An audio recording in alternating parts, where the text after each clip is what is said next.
नमस्कार, DD news पर आप देख रहे हैं हमारा खास बुलेटिन खबर पर नज़र। मैं हूं लाल चंद्र सिंह। अगले आधे घंटे में दिन भर की कुछ बड़ी खबरों की बात करेंगे और उस पर जुड़ेंगे अपने उन संवाददाताओं से भी जिन्होंने रखी इन खबरों पर दिन भर नज़र। तो आइए शुरुआत कर लेते हैं। और आज की सबसे बड़ी खबर जो है वो नई राष्ट्रपति के शपथ ग्रहण से जुड़ी हुई है। द्रौपदी मुर्मू ने आज देश के सर्वोच्च संवैधानिक पद की शपथ ले ली। प्रधान न्यायाधीश एन.वी. रमन्ना ने संसद के केंद्रीय कक्ष में द्रौपदी मुर्मू को राष्ट्रपति पद की शपथ दिलाई। इस अवसर पर राज्यसभा के सभापति और उपराष्ट्रपति एम वेंकैया नायडू, प्रधानमंत्री नरेंद्र मोदी, लोकसभा के अध्यक्ष ओम बिरला, केंद्रीय मंत्री, विभिन्न राज्यों के राज्यपाल और मुख्यमंत्री, राजनयिक मिशन प्रमुख, संसद सदस्य तथा प्रमुख सैन्य और अन्य अधिकारी केंद्रीय कक्ष में उपस्थित रहे। संरक्षण और प्रतिरक्षण करूंगी। परिरक्षण, संरक्षण और प्रतिरक्षण करूंगी। और मैं भारत की जनता की सेवा और कल्याण में निरत रहूंगी।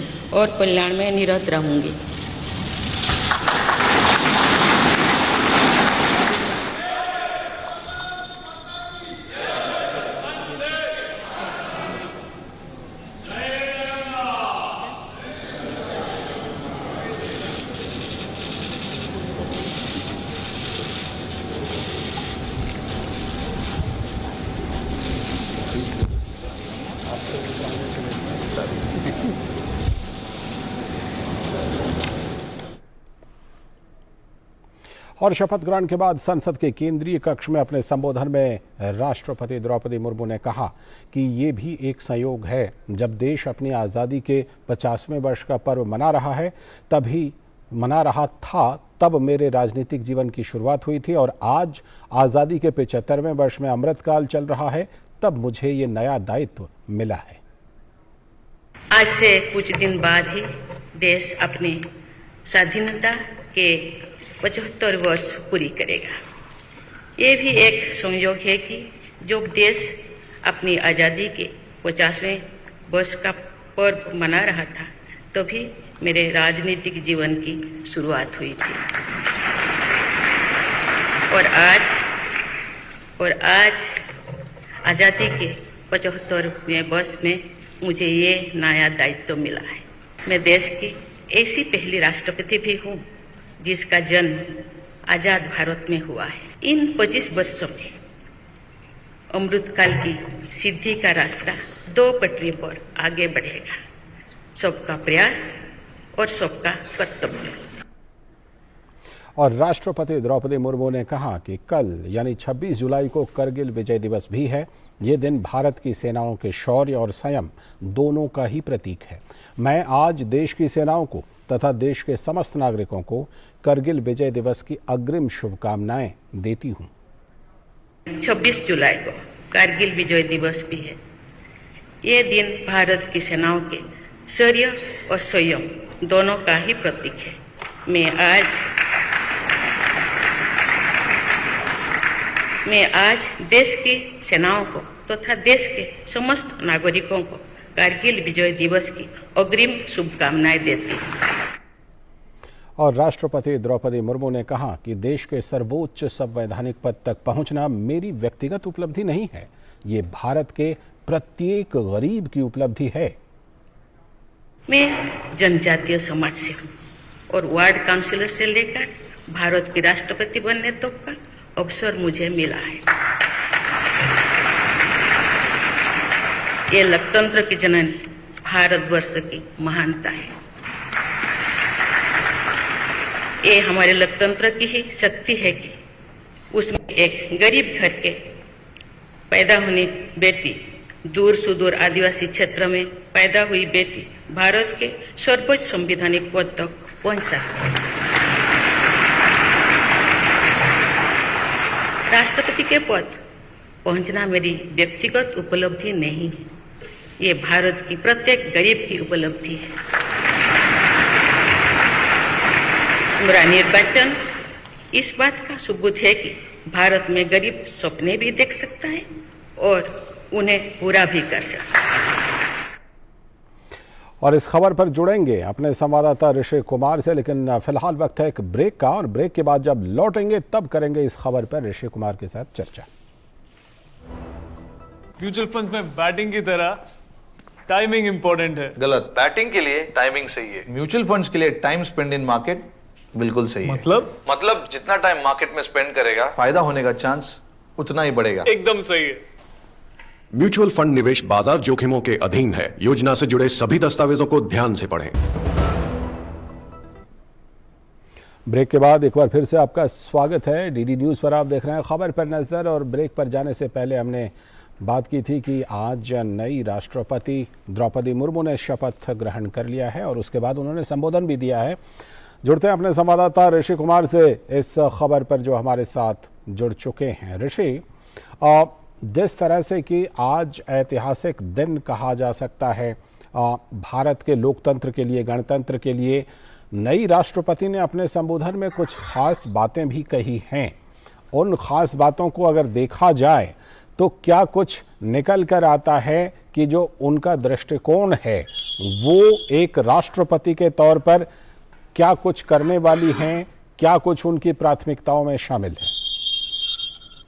देखिए लालचंद, जहाँ तक आज हम देखें, जो आज 15वें राष्ट्रपति के रूप में श्रीमती द्रौपदी मुर्मू ने जो शपथ ली और इस पद को ग्रहण किया, उसके बाद जो उनका भाषण था, उस भाषण का जो विश्लेषण है वो कई मायनों में एक अभूतपूर्व भाषण के रूप में सामने आता है, जिसमें हम कह सकते हैं कि राष्ट्रपति ने उन बिंदुओं को छुआ है या उनको रेखांकित किया है या उन पर जोर दिया है जो कि भारत की जो आम जनता है, आम जनता की जो भावनाएं हैं, जो उनकी एस्पिरेशंस हैं, और एक लोकतंत्र, सफल लोकतंत्र में जो सबसे बड़ा मकसद होता है किसी भी राज्य व्यवस्था का, किसी भी लोकतांत्रिक व्यवस्था का, कि हर व्यक्ति का उस व्यवस्था में भरोसा हो और उसे इस बात का पूरा भरोसा इस बात का भी हो कि वह इस देश की पूरी व्यवस्था का साझीदार है, हकदार है।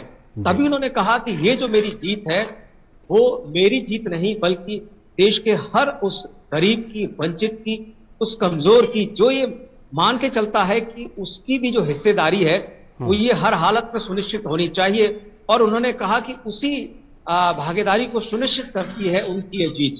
तो ये जो उनकी जो भाषण की जो शैली है और उन्होंने जो रेखांकित किया है उन लोगों को, और खासतौर से जब आजादी का हम अमृत महोत्सव मना रहे हैं, उस समय उन्होंने जो बातें कही कि 50 वर्ष की अवस्था में उन्होंने सियासत शुरू की थी, जब 50 साल का हमारा लोकतंत्र था, और आज 75 वर्ष का जब हम अमृतकाल मना रहे हैं आजादी के, तब वो राष्ट्रपति के रूप में है और आगामी 25 साल के लिए जो हमारा संकल्प है उसकी शुरुआत वो करने जा रही है। तो जो हमारे देश की जो सबसे बड़ी बात है कि हम भारत के लोग मिलकर एक ऐसा गणतंत्र तैयार कर रहे हैं जिसमें हम सब की भावनाओं को, एस्पिरेशंस को, और जो भागीदारी है, जो सहभागिता है, उसको सुनिश्चित करते हैं। और इस चुनाव में जो लालचंद, मैंने महसूस किया कि राष्ट्रपति का जो शीर्ष पद है और जो आखिरी पायदान पर खड़ा हुआ व्यक्ति है, उन दोनों के बीच में जो अंतर है वो बेहद कम हुआ है। बिल्कुल, यही इस चुनाव की सबसे बड़ी खासियत है। बिल्कुल। और ये जो खाई, जिसे हम कहते हैं कि ये खाई पाटने का काम हुआ है, और जिस तरह से ऋषि अपने देश में जो जनजातीय समाज हैं, जनजातीय समाज से वो आती हैं, महिला हैं, इन सब चीज़ों को देखते हुए जो एक मौजूदा व्यवस्था ने उनको इस पद पर लाया है, इसको अगर हम देखें तो हमारे लोकतंत्र और गणतंत्र के लिए, सभी के लिए, हम सभी नागरिकों के लिए इसमें क्या पैगाम छुपा हुआ है?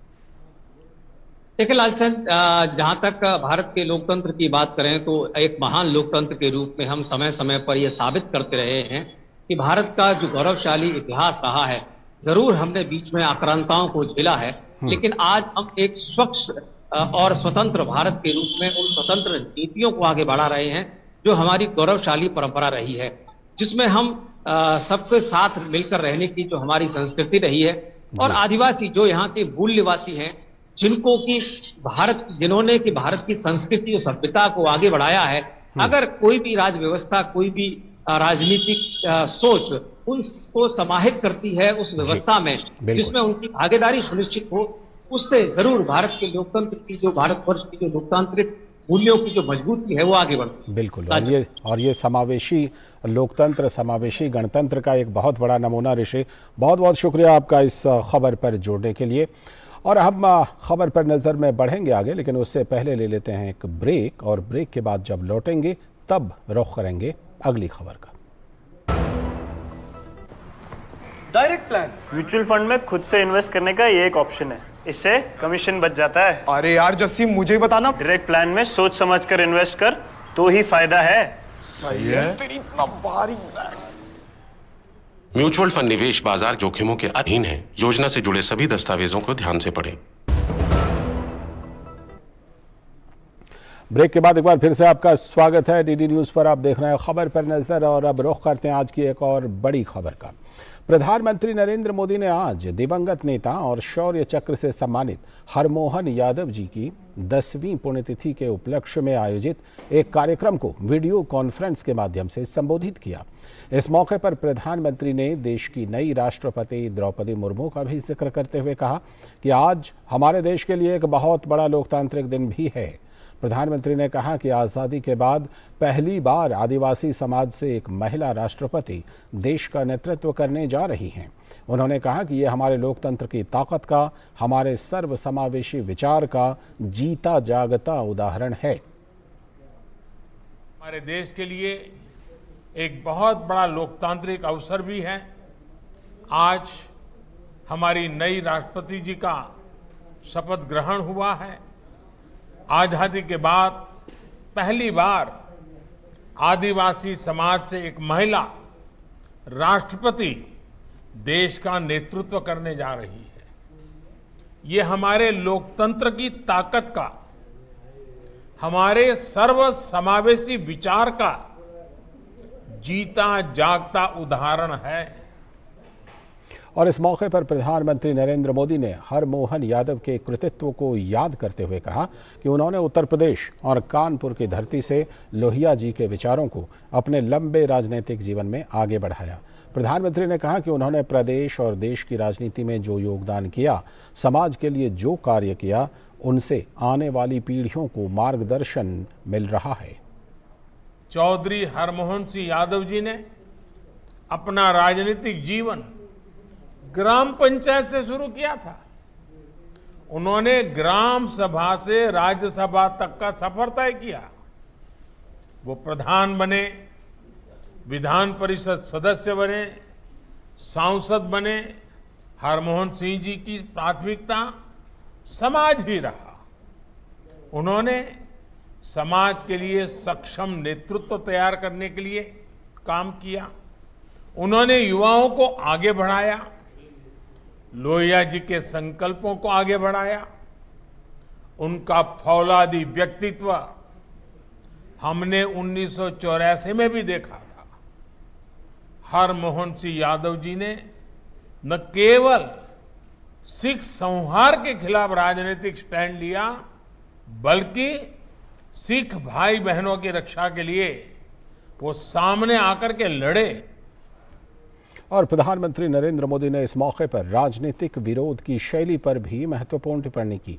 प्रधानमंत्री ने कहा कि ये हर एक राजनीतिक पार्टी का दायित्व है कि दल का विरोध व्यक्ति का विरोध या देश के विरोध में ना बदले। हर एक राजनीतिक पार्टी का दायित्व है कि दल का विरोध, व्यक्ति का विरोध देश के विरोध में न बदलें। विचारधाराओं का अपना स्थान है और होना भी चाहिए।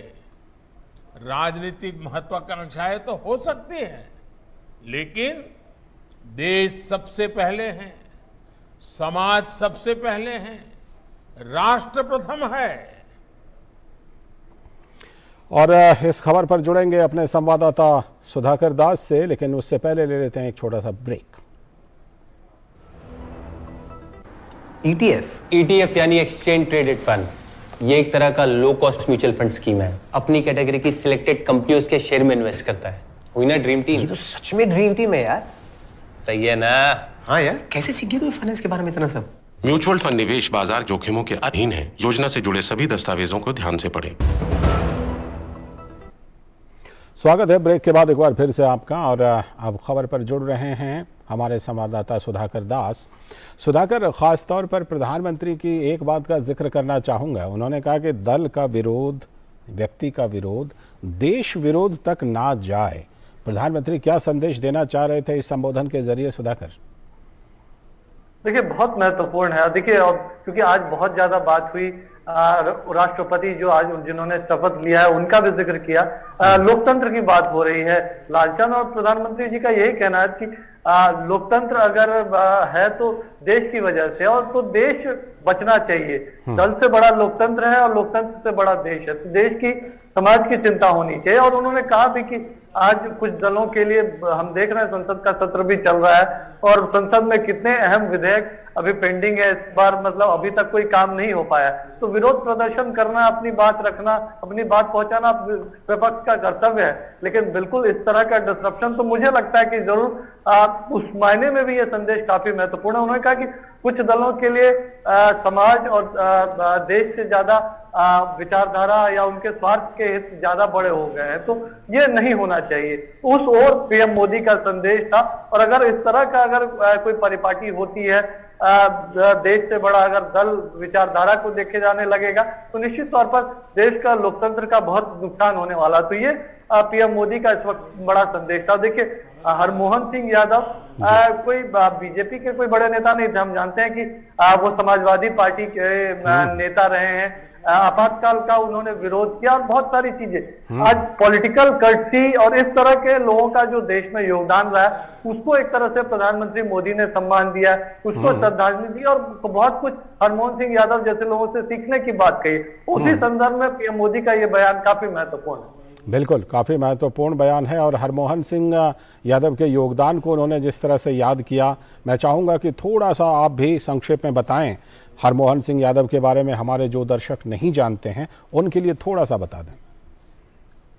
देखिए, हरमोहन सिंह यादव एक तरह से 1921 में उनका जन्म हुआ था और 31 साल की उम्र में राजनीति में प्रवेश उनका हो गया था। ग्राम प्रधान से एक शुरुआत उनकी हुई थी, एमएलए बने, सांसद भी बने, लेकिन उससे भी ज्यादा एक तरह से किसानों के लिए, शिक्षा को लेकर, खास कानपुर के आसपास के इलाकों में बहुत ज्यादा उन्होंने काम किया था।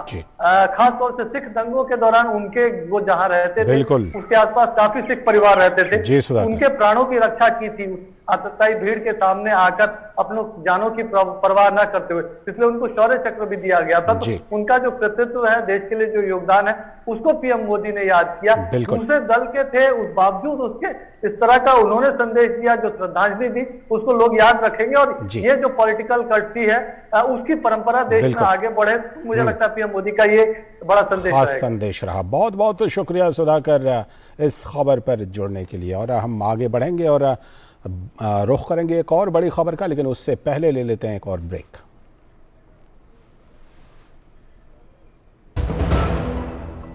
म्यूचुअल फंड में बैटिंग की तरह टाइमिंग इंपॉर्टेंट है। गलत, बैटिंग के लिए टाइमिंग सही है। म्यूचुअल फंड्स के लिए टाइम स्पेंड इन मार्केट बिल्कुल सही है। मतलब जितना टाइम मार्केट में स्पेंड करेगा, फायदा होने का चांस उतना ही बढ़ेगा। एकदम सही है। म्यूचुअल फंड निवेश बाजार जोखिमों के अधीन है। योजना से जुड़े सभी दस्तावेजों को ध्यान से पढ़ें।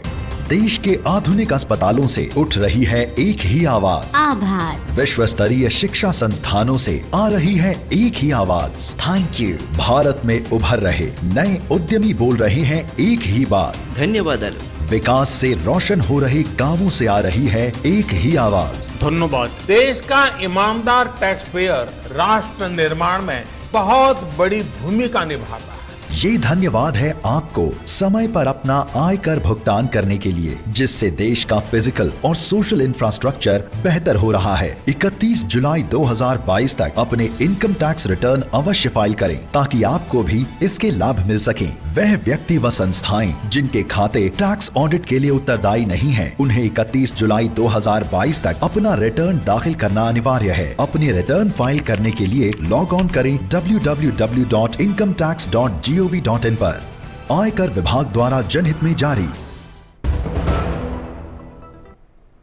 ब्रेक के बाद एक बार फिर से आपका स्वागत है। आप देख रहे हैं डीडी न्यूज़ पर खबर पर नजर और अब रुख करते हैं आज की एक और बड़ी खबर का। संसद के मॉनसून सत्र में विपक्षी दलों का हंगामा जारी है। आज दोपहर जैसे ही लोकसभा की कार्यवाही शुरू हुई, विपक्षी दलों के सांसद शोर शराबा करने लगे और लोकसभा अध्यक्ष ने प्लाकार्ड दिखाने को लेकर विपक्षी दलों के सांसदों को चेतावनी भी दी। अध्यक्ष ओम बिरला ने कहा कि 3 बजे से सदन में चर्चा कराई जाएगी। विपक्षी दलों के हंगामे के चलते सदन की कार्यवाही स्थगित करनी पड़ी। विपक्ष का हंगामा आगे भी जारी रहा, जिसके बाद सदन की कार्यवाही को पूरे दिन के लिए स्थगित कर दिया गया। मर्यादा रखनी आपकी जिम्मेदारी है। मान्य सदस्य कोई भी तख्ती लेकर आएगा, मैं अंतिम बार कह रहा हूं, उसको सदन की कार्रवाई का हिस्सा नहीं बनने देंगे। आप सहृदयता मत समझिए, ये देश का लोकतंत्र का मंदिर है, यहाँ की मर्यादा रखना आप सबकी जिम्मेदारी है। लोकतंत्र के अंदर जितनी सदन की मर्यादा रखेंगे, उतना ही सदन के प्रति और आपके प्रति लोगों का विश्वास बढ़ेगा। और उधर राज्यसभा में भी दोपहर जैसे ही सदन की कार्यवाही जैसे शुरू हुई, विपक्षी दलों ने सदन में हंगामा कर दिया। सदन में हंगामे के चलते कार्यवाही 3 बजे तक स्थगित करनी पड़ी और उसके बाद नेता सदन राज्यसभा पीयूष गोयल ने कहा कि विपक्ष चर्चा से भाग रहा है, जबकि सरकार तो चर्चा को लेकर तैयार है। सरकार भागना चाहती है, सरकार स्वयं चाहती है कि चर्चा। सरकार ने बहुत अहम कदम उठाए जिससे महंगाई भारत में बाकी विश्व के संबंध से कम है। मैं समझता हूँ विपक्ष चर्चा से भाग रही है। विपक्षी राज्यों ने पेट्रोल पे आज तक डीजल पेट्रोल पे कम नहीं किया टैक्स। चर्चा तो ये लोग भाग रहे, सरकार चर्चा चाहती है। विपक्ष पे मैं आरोप लगाता हूं कि विपक्ष चर्चा से भाग रही है। और खबर यह भी है कि लोकसभा में कांग्रेस के 4 सदस्यों को इस सत्र के लिए निलंबित कर दिया गया है। खबर पर जुड़ रहे हैं हमारे संवाददाता विकास सारथी। विकास, ये क्या हंगामे का दौर ऐसा रहा कि लोकसभा अध्यक्ष ने पहले चेतावनी दी और उसके बाद इस तरह की कार्रवाई लोकसभा अध्यक्ष को करनी पड़ी? विकास जी लालचंद, देखिए, जब जैसे ही कार्रवाई शुरू हुई, जैसे आप बता रहे थे, आज सबसे पहली बात स्पीकर ने यही कही कि ये जो लगातार तख्तियां लेकर आने का तरीका है, स्पीकर इस बात को ये कह रहे थे कि विरोध करने के लिए आपको पूरी आजादी है, आप अपनी बात रखें। इसके अलावा स्पीकर ने ये भी कहा कि वो महंगाई पर जो चर्चा की मांग की जा रही है, उस पर चर्चा कराने के लिए सरकार तैयार है।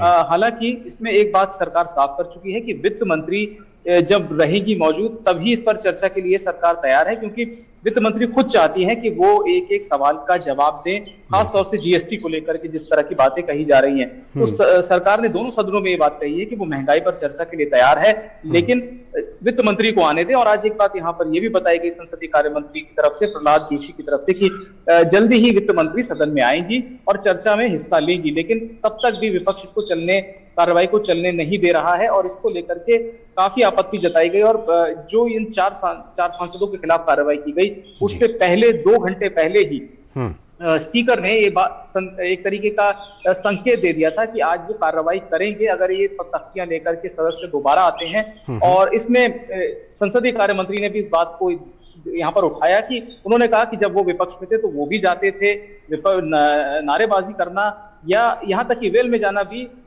एक तरीके से उसको इग्नोर किया जा सकता है, उसको अनदेखा किया जा सकता है। लेकिन कुछ परंपराएं हैं जिसमें चेयर का पूरी तरह घेराव नहीं किया जाता, यानी ट्रेजरी की साइड की जो सीट्स हैं आप उस तरफ नहीं आते, आप सरकार की तरफ से आकर के वहां से घेराव नहीं शुरू कर देते कि आप पूरी चेयर को ही घेर लें। तो बहुत सारी परंपराओं को भी तोड़ा जा रहा है, इस पर आपत्ति जताई गई सरकार की तरफ से। और स्पीकर ने ये कहा, आप देखें तो पूरे पिछले हफ्ते यही प्रक्रिया रही है कि बार बार स्पीकर के मुंह के आगे तख्तियां लगा दी गई। इसको लेकर के भी बहुत ज्यादा ऑब्जेक्शन यहाँ पर जता रहे थे सांसद। और जैसे ही ये प्रस्ताव आया कि ये जो 4 सांसद हैं जो चेतावनी के बावजूद इन्होंने वही काम किया और बार बार चेयर के आगे जो पीठासीन अधिकारी थे उनके चेहरे के आगे तख्तियां लगाई, उसके बाद प्रस्ताव के तहत इन चारों को फिलहाल इस पूरे सत्र के लिए निलंबित कर दिया गया है सदन की कार्यवाही। जी चलिए, बहुत बहुत शुक्रिया। समय की कमी है, वरना और भी आपसे जानकारी लेते। फिलहाल आपका बहुत बहुत शुक्रिया। और इसी के साथ आज के खबर पर नजर में इतना ही। दीजिए हमारी टीम को अनुमति, लेकिन डीडी न्यूज़ पर खबरों और कार्यक्रमों का सिलसिला लगातार जारी है। नमस्कार।